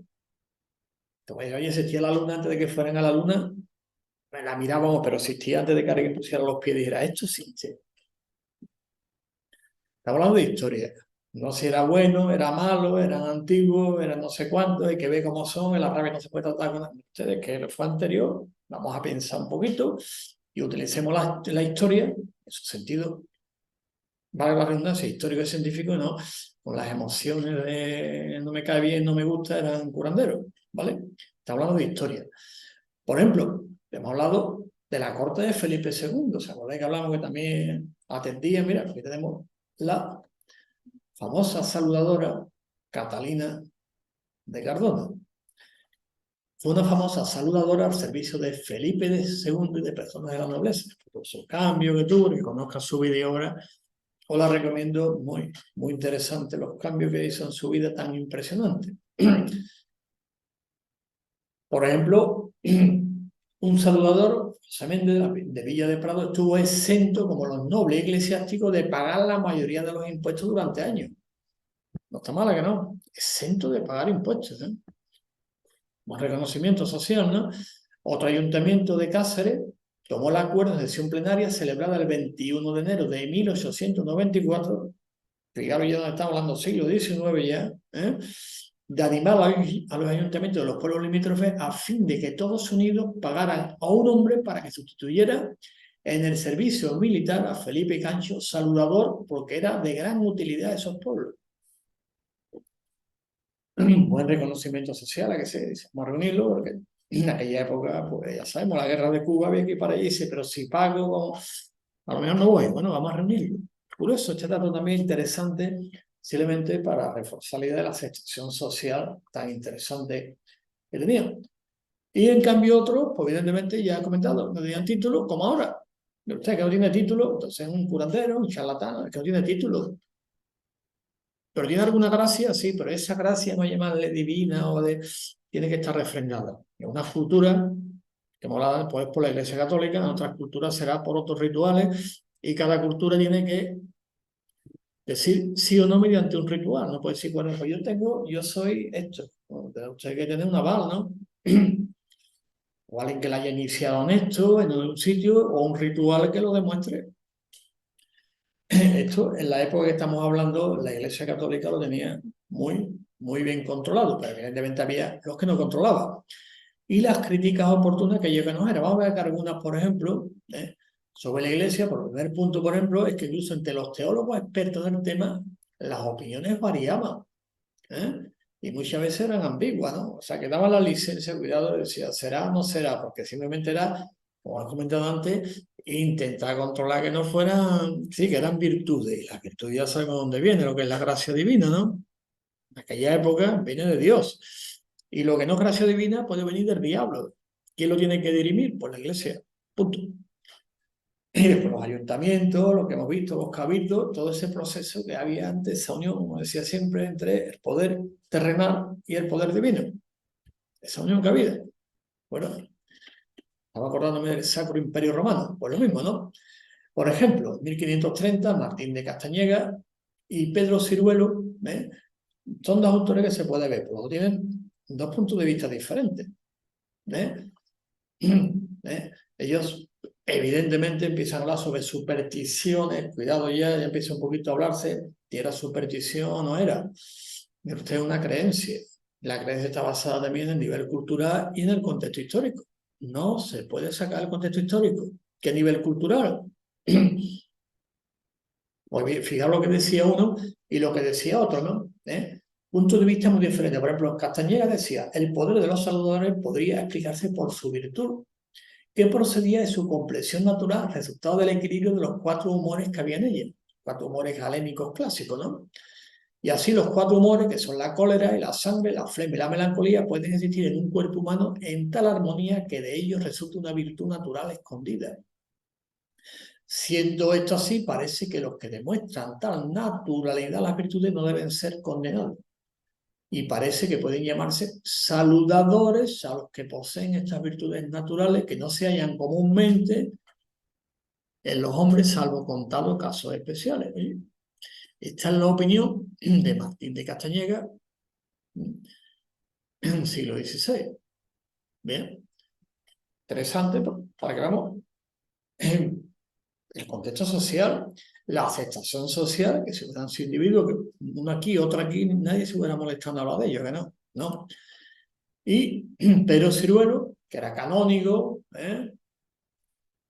está una crítica fuerte, también está en su derecho. Significa, como decía, existimos, ¿no? Estamos aquí, ¿no? Existimos, hablan de nosotros, quiere decir que existimos, ¿no? Si no hablan de nosotros, no existimos. Hablando de los saludadores, a favor y en contra, lógico. Para encubrir la maldad, decía Pedro Ciruelo, fin ellos que son familiares de Santa Catalina o de Santa Quiteria, que vemos ante la foto, y que estas santas le han dado virtud para sanar de la rabia, y así con esta fingida santidad traen a la simple gente engañada tras sí. Posiblemente para una experiencia traumática, digo, este no era, ¿no? No tenía licencia, tenía contrato, no tenía nada, como decimos siempre, oye, actualmente aquí en España tenemos el artículo 403 del Código Penal, ¿no? Pues ya sabe, ¿a quién va usted? ¿A quién va? ¿A quién recurre usted a los servicios? Pues una persona que tenga su licencia de la iglesia, tenga esto, se ha reconocido, ¿entiendes? Y su trabajo después remunerado, punto. Lo dijera por eso, ¿no? Te puede ir, por ejemplo, incluso el propio Ciruelo, posteriormente empezó a mostrar cierta tolerancia, cuando vio que evidentemente funcionaba. Pero era alguna excepción a la regla, mostrando que la creencia de este mito no se limitaba a las clases populares, sino que gozaba de un grado de aceptación eclesiástica. Claro, la licencia, porque era también canónigo salamantino. Tu crítica estaba en su derecho, pero al final dice, si la iglesia lo admite, será por algo, ¿no? Y entonces es importante, me he ido para atrás un momentito, anterior, el hecho concreto, y lo pongo entre comillas, entre tiene que estar verdaderos y falsos, lógico. ¿Verdaderos cuáles son? La licencia, ya me voy comentando todo el tiempo. ¿Y cuáles son los falsos? Tienen licencias, se hacen pasar, dicen yo soy, pero me aprovecho de la ignorancia, me aprovecho de las debilidades, me aprovecho de las emociones, me aprovecho de todo esto y gano dinero. Punto. Pero siempre lo ha habido siempre, ¿no? Sí, cada vez menos, porque ya hay titulaciones profesionales, las leyes son más estrictas actualmente. Como digo, pues en España tenemos un artículo, creo que es el 403 del Código Penal, de intrusismo profesional, pues ya sabes. Si no eres esto, no te puedes llamar esto. Ni ejercer como eso porque no lo eres. Punto. Ya que en España pues, tenemos ya todo un cuerpo jurídico, actualmente, en aquella época se va desarrollando, como hemos visto, ¿no? Tipo de Califato de Córdoba, con Alfonso X el Sabio, con la Iglesia Católica de aquella época y posteriormente con las pragmáticas de Felipe II y posteriormente así poco a poco pues, hemos llegado a la actualidad. Y esto, que digo, lo pongo entre comillas, entre verdaderos y falsos, saludadores, ¿de acuerdo? Por muy bajo que fuera el porcentaje de los primeros, que eran los que tenían licencia, evidentemente aprovechados en todas partes. Y esto hacía que la fe en los poderes sobrenaturales de ciertos individuos permaneciera muy intacto, lógico. Y cita Ciruelo, Pedro Ciruelo. Y por tanto, los prelados y sus jueces deben examinar cuidadosamente cuáles son los primeros y cuáles los segundos. Lógico, para eso estaba. Él lo enfatiza, le pone mucho, como buen canónigo, diciendo hay que tener mucho cuidado. Hay que examinarlo bien y le damos la licencia al que tenga o al que cumpla los criterios que tenemos aquí. Que no lo cumpla, no se le da licencia. Este dato es muy importante. Después ya, Francisco de Quevedo, gran escritor español, en Los sueños sitúa a los saludadores en el infierno. Pongo aquí Román Paladín, condenado por embustidores. Palabra Román Paladín, que se llama. Bueno, después Benito Feijóo, el discurso primero, el tomo tercero de su teatro, Crítico Universal, remete fuerte contra los saludadores. Pongo también las críticas, hemos puesto como es, pero quiero poner también algunas críticas correctas para que veamos un poquito la polémica que se despertó por aquellos, diríamos, años, siglos. estuvieron ejerciendo los saludadores. Dice que se valían de poder pisar barras de hierro rojo, meterse en un horno. Bueno, él era fraile benedictino, varios fracasos saludadores que habían elegido su oficio para vivir sin trabajar, como aquel que decía que con soplar los días de fiesta ganaba lo que había menester para holgar, comer y beber toda la semana, ¿no? Lógico. Tenía licencia, ¿no? ¿Sabes? Lo denuncia y punto. No había, como a veces pasa, ¿no? Es que se ha hecho esto, hace lo otro. Pero usted tenía licencia, ¿no? Pues ya sabe. Que nos pasa actualmente a los profesionales naturópatas, paga usted impuestos, está usted de alta, tiene usted licencia y usted seguro de responsabilidad civil, ¿no? No, pero es que me han dicho que, bueno, pues nada, cada uno que corra los riesgos que crea conveniente. Después, Benito Feijóo, que tuvo esa experiencia y evidentemente lo que escuchó fue lo que plasmó en su obra. Y aquí os pongo unos datos para que veamos la contundencia con que actuaba la Iglesia Católica en aquella época con aquellos que no tenían licencia, ¿eh? Y se hacían pasar por lo que no era. Pongo algunos datos, por ejemplo, las condenas de un cano de la diócesis de León del año 1151 que reproduce la Constitución Sinodal número 100 del obispo Trujillo. Que nadie cure con supersticiones, se consienta saludable, cure con ensalmo nómina sin cosa que huela a superstición. Como decir palabras supersticiosas, cortar céspedes o hierbas, cinta, lienzo, ¿no? Y pasando enfermo por cerco, por agujero, haciendo otras hechicerías. Claro, estupendo. Pero es que antes de tener la licencia, pasar las pruebas y la iglesia cerciorarse que no era posesión diabólica. Una vez que cercioraba, y ya puede usted ejercer tranquilamente porque no hace competencia con la iglesia. Mientras, fijaros, en 1651 la contundencia con que se plasma esta idea contra los falsos saludadores, los curanderos, tiene muchos nombres, ¿no? Y ¿por qué se le enjuiciaba siempre? Pues evidentemente, leyendo bien, se sacan dos conclusiones. Primera, el engaño financiero, como decía el otro, lo que ya en un día, para una semana lo gano. Y en segundo lugar, destaco.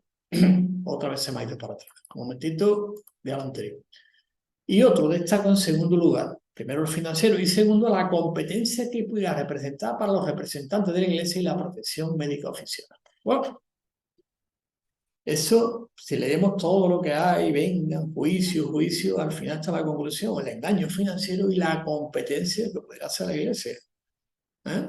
Porque también, lo cuento, hay muchos datos históricos al respecto, pero esto en general era el tema, la competencia que se hacía con la propia iglesia católica y con la profesión. Ni voy a entrar en datos, porque esta parte la he dejado de los sanadores moriscos, por ejemplo, no lo voy a tocar en este tema, porque ya se alargaría un montón.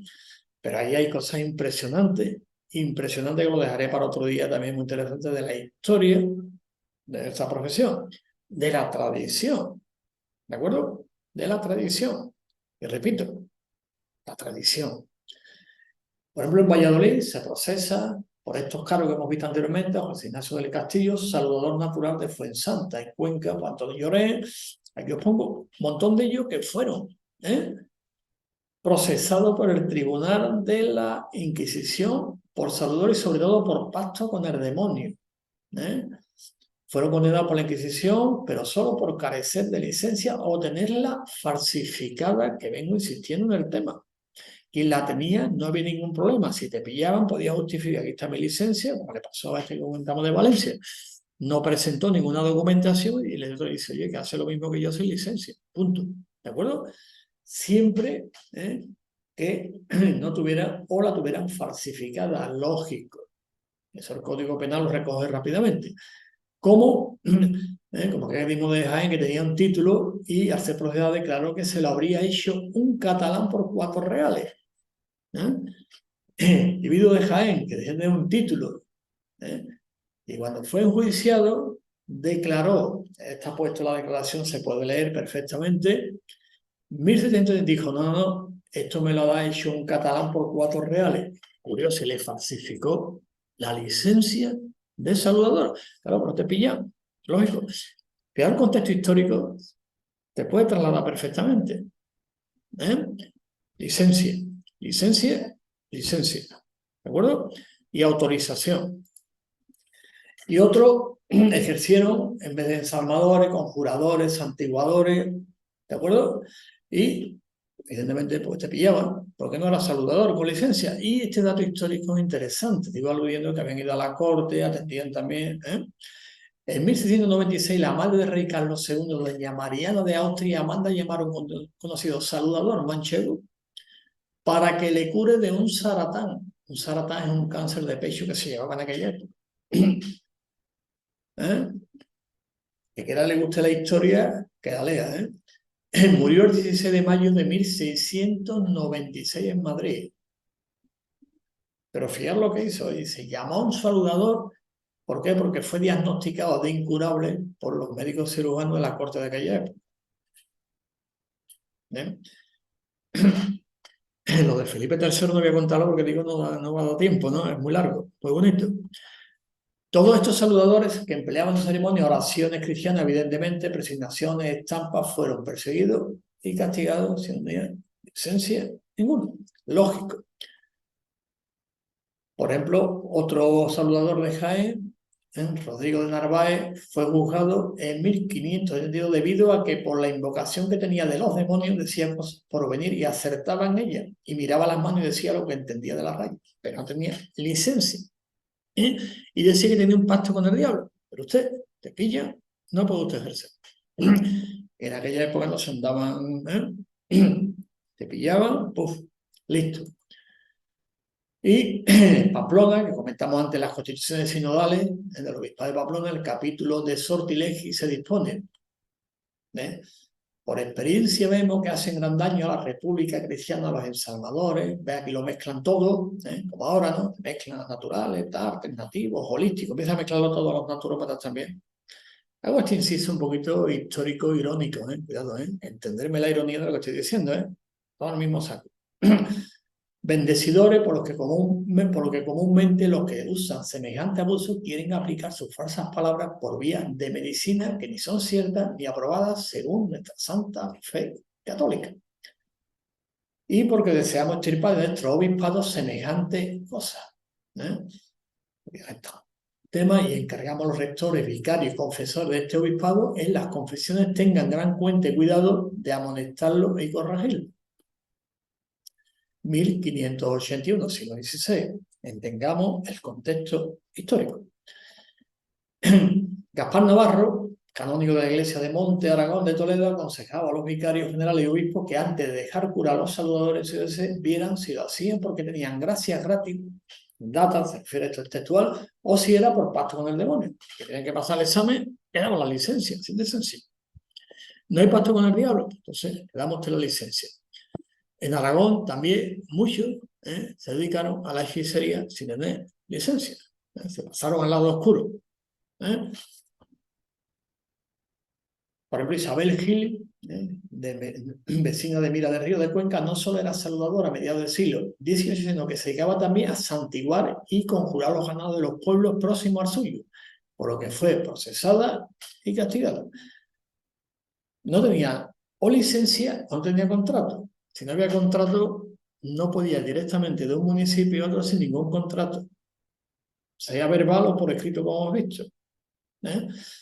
Ya en el siglo XVIII, pues, farsante que había un montón, pícaros, como en todas partes, pues evidentemente se le prohibió ejercer sus actividades por las autoridades civiles y eclesiásticas. Lógico. Y aquí está lo que comentaste en Guipúzcoa, que las juntas generales, que en 1943, impidieron hacer a los saludadores curaciones y ensalmos, y ya en 1655 prácticamente pues se prohíbe. En Guipúzcoa fue el primer sitio, oficialmente como tal, tanto a nivel civil como eclesiástico, se prohíbe el ejercicio de los saludadores. O sea, oye, como aquí nos meten todo el mismo saco, ¿qué hacemos? Lo prohibimos y punto. Es la única, los demás sitios no se prohibió, como digo, hasta en Murcia, ¿no? Porque fue en Lorca, que alguien me corrija el dato histórico, en Lorca en 1945, el último, ¿no? Tuvo un juicio. Además, lo que argumenta es muy curioso, a que le guste leer el juicio que tuvo este saludador, el último. Es muy curioso lo que él argumenta. Evidentemente salió bien, que así ya no existía la Inquisición en aquella época. evidentemente, pero tuvo su juicio también. Dio unos argumentos y al final, evidentemente, salió sin culpa ninguna. Y aquí está, ¿no? En Asturias, pues, a los saludadores, como gente ociosa, ignorante o mal instruida en la doctrina cristiana, pues lo mismo. Se predica a tus vecinos, tal, pues evidentemente, ¿qué hay que hacerle? Pues fijar lo que le ponían, ¿no? 6 meses de prisión, pero saldrían de ella los días festivos a oír misa y ser instruidos en la doctrina cristiana. Es decir, que eran almas descarriadas, que habían pactado con el diablo. Curioso, ¿no? Y en el artículo 25, fijaros qué curioso, ¿no? A los que admitan en su casa esta gente o se aprovechen de sus buenas oraciones y supuestas gracias, se le condena a 2 ducados de multa por cada vez que lo haga. Se llama la complicidad, ¿no? Usted es un cómplice, usted es un colaborador necesario, pues también te multaba. En Oviedo, pues lo mismo, ¿no? González Pisador comunicaba, por cuanto estamos informados de diferentes personas fingiendo tener la gracia de los saludadores, van por nuestro obispado. Pues lo mismo. Incluso so pena de excomunión mayor. Aparte de cárcel, la multa, encima de excomunión también. Curioso, ¿eh? Y a pesar de todas estas órdenes, los saludadores, como digo, prácticamente hasta principios del 20 siguieron existiendo. Y a finales del 19 había repartido por diferentes barrios madrileños, concretamente, unos 300, de los que más de la mitad eran mujeres. Y ya en la segunda década del siglo XX, en algunos pueblos del suroeste de la provincia de Madrid utilizaban todavía los servicios de saludadores para curar a su ganado. Estaba comentando que prácticamente en 1922, que cuando llega la naturopatía a España, ese convivio todavía existía, ¿no? Y esos son los datos que son muy interesantes, ¿verdad? La conferencia que di en Madrid me comentaron estas ideas, digo, qué interesante, ¿no? Por ejemplo, para Gaspar Navarro, 1630, la virtud natural que permitía a los saludadores obrar milagros era identificable con su bondad innata o al menos con la apariencia de tal bondad. Por lo tanto, tenían la gracia divina. Se cree que tienen un don especial de Dios para sanar y curar y profesar una vida de santidad y recitar oraciones. Por lo tanto, en esos hombres se puede confiar. Si hagas Gaspar Navarro. Bueno, mira, estupendo. Vamos viendo el contraste. Se hacía un pacto con el diablo, que en definitiva, por lo que quería era, como dice aquí, el tema financiero, y después competir con la iglesia y con otros profesionales que hemos visto, ¿no? Si no, se puede confiar. Y esta idea también fue defendida por Jaime de Corella en su manual para confesores. Dice: padre, confieso que una vez me mordió un perro rabioso y llamé a un saludador que me curó con su aliento y haciéndome la señal de la cruz. Vaya, interesante dato, ¿no? No hemos visto, ¿no? Socialmente aceptable, evidentemente. Hubo persecuciones, lógico, porque se confundía uno con la otra, porque está hablando de una época que es para estudiarla y entenderla bien. Y evidentemente, como todo, falso siempre ha habido. ¿De acuerdo? De la legislación es de aquella época y lo que había era lo que había. ¿De acuerdo? Derecho canónico y algún otro derecho que siempre había. Podía a la escuela de Salamanca, el derecho, etcétera, etcétera, etcétera, pero bueno, lo que había era lo que había. Por lo tanto, siempre en aquella época pues también hubo embaucadores y farsantes, pero también otros que supieron curar la rabia, sobre todo los que, además de soplar y untar con su saliva, emplearon el alcohol, el vino o cierta hierba para limpiar y desinfectar las heridas. Y no hay que olvidar lo que también dije al principio, que a nivel social también, aparte de sanadores carismáticos, los saludadores también actuaban como, y pongo entre comillas, cazadores de brujas, pero hay que irse a aquella época, mar de ojo, de llaman, tremendo. Una época fuerte. En este aspecto de su trabajo se consideraba esencial para el buen funcionamiento de la sociedad. Eran socialmente necesarios. En el contexto histórico, los saludadores mutatabis, fruto de su momento histórico. Él que había y lo ejercieron como tuvieron que ejercerlo. Pasó el momento histórico y vino otro momento histórico. ¿De acuerdo? Por lo tanto, no solo los particulares, sino también, en ocasiones, organismos oficiales, desde los ayuntamientos hasta la propia Inquisición, se valieron de sus servicios. Por lo tanto, Personalmente, con un amigo, un colega que hemos hablado de estos temas bastante, tengo varias ponencias por ahí, artículos que podéis ver en Cuadernos de Historia de la Naturopatía. No creemos que hasta el punto de, con los pocos recursos económicos que teníamos, pagar durante años a una persona proporcionándole gratuitamente una vivienda, eximirla del pago de impuestos, si no hubieran apreciado en algún momento algunos resultados, como está al principio. Oye, si no hay resultado, le vamos a pagar, le vamos a esto, que tenga impuestos y demás, que tenga también las armas de la ciudad en tu casa. Encima vamos a perseguir a uno, vamos a ver los buenos, le damos una licencia si no había resultado, tanto en persona como en los ganados. Dejo la pregunta, la reflexión, más que una pregunta, una reflexión, con lo cual termino y lo dejo ahí. Y ya paro aquí porque después venían los sanadores moriscos, que es la tercera parte, pero para otra conferencia, pero resumiendo, para terminar, la importancia histórica en la naturopatía española del saludador, la importancia que tiene. Porque de ahí, queramos o no, los naturópatas recogemos la tradición.